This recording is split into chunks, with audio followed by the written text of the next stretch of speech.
Et me le dire. Le col de Monsieur frotte sur sa chemise. Par contre, l'interprète fera de son mieux. Merci de m'offrir de nouveau l'occasion de vous faire un exposé. Je vais recommencer au début pour être bien certain de me faire comprendre. Je m'appelle Brian Holland et je suis le président et directeur général de l'Autorité canadienne pour les enregistrements Internet.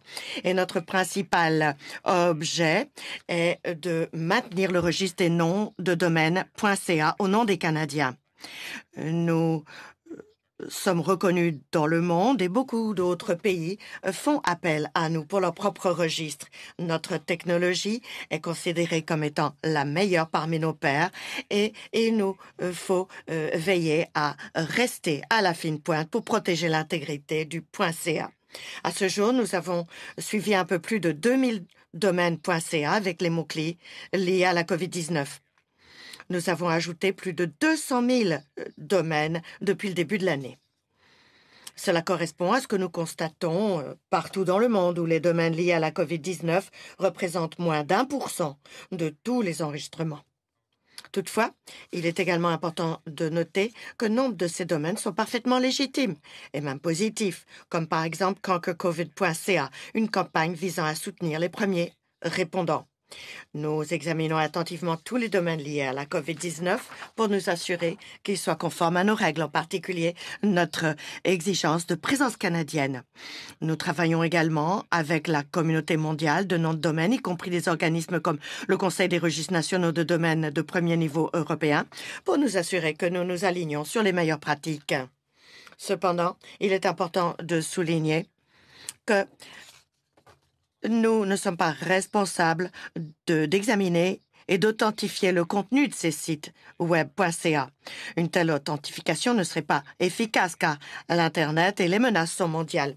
Les domaines.ca sont régis par le droit canadien, mais il y a des milliers d'autres menaces qui proviennent de l'extérieur de nos frontières. Il existe quantité d'outils et de processus bien établis en place pour lutter contre la fraude et les cyberattaques.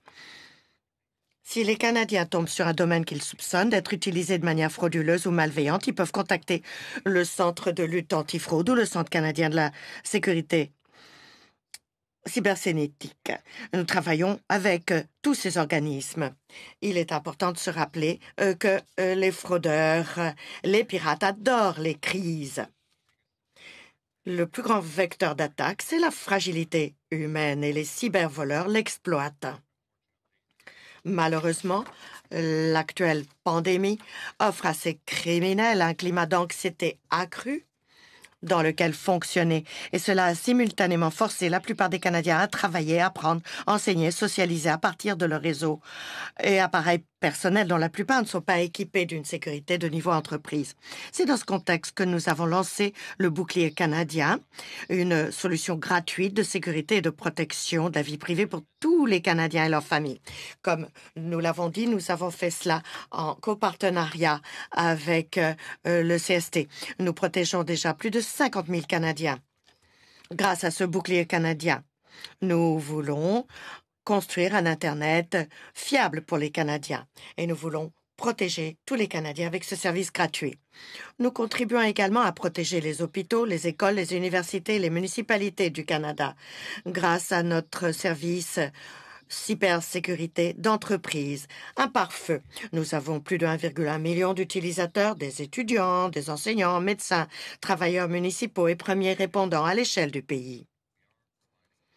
Nous offrons ce service gratuitement à tous les établissements de soins de santé, aux petites entreprises, jusqu'à la fin du mois de septembre. On espère que la crise aura été réglée. Enfin, le facteur le plus important pour protéger les Canadiens contre la fraude, c'est le savoir.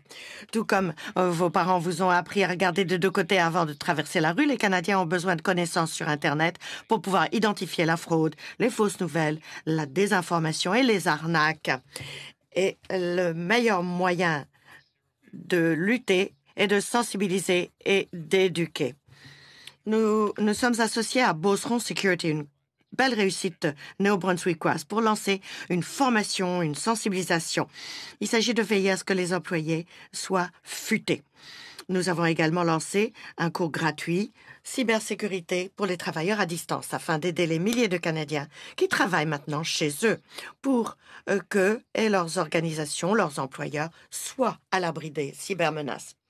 Tout ce que j'ai mentionné, eh bien, cela représente notre excellence en leadership en matière de cybersécurité. Mais le Canada et le monde abordent une ère où il nous faut faire plus pour être un chef de file mondial en cybersécurité. Nous encourageons le gouvernement du Canada à consacrer davantage de fonds à la recherche en cybersécurité pour protéger les Canadiens et veiller à la sécurité de notre économie numérique. Ce n'est qu'en investissant que nous pourrons garantir que les Canadiens disposent de la formation, des outils et des plateformes nécessaires pour se protéger et protéger leurs entreprises contre la fraude et les logiciels malveillants. Il n'y a pas de solution miracle. La cybersécurité est en constante évolution. Et nous devons maintenir le rythme. Nous nous ferons un plaisir d'aider dans toute la mesure du possible. Merci de votre temps.